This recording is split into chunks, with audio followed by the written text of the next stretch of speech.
La société civile du territoire de Rutshuru continue d'accuser le 123 d'épillage dans la zone sous son occupation en regroupement des Djomba. Dénonciation faite au cours de la rencontre avec le gouverneur militaire, le lieutenant-général Ndima Constant, qui est en mission au territoire de Rutshuru. Les responsables du groupement des Djomba en déplacement demandent au gouvernement de mettre en œuvre pour anéantir la coalition RDF 123 avant la prochaine rentrée scolaire. Les terroristes du M23 et leurs alliés de l'armée de Paul Kagame se livrent à des actes de pillage, des récoltes des populations, en groupement Djomba. Ces sanguinaires arrachent aussi les portes des maisons et des biens en les transportant vers l'Ouganda et le Rwanda.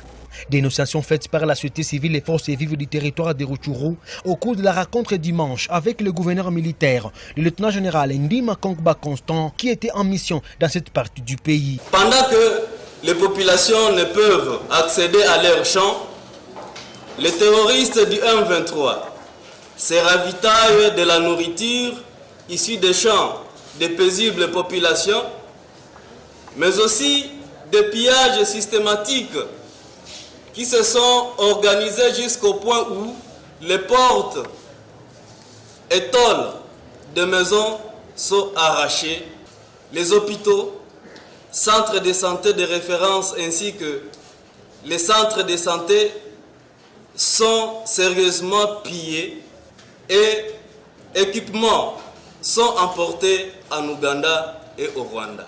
Allégation également confirmée par le secrétaire du groupement des Djomba, Nsabimana Daniel. Les maïs qu'on avait cultivés, les haricots, tout ce qui est à manger, maintenant c'est emporté vers l'Ouganda et vers le Rwanda.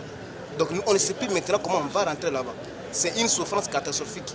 On ne sait plus. Donc nous demandons l'aide au niveau du gouvernement qui puisse nous venir en aide en frappant l'ennemi pour qu'on puisse rentrer chez nous. Ça fait déjà 10 mois, nos petits frères, nos frères n'ont pas étudié.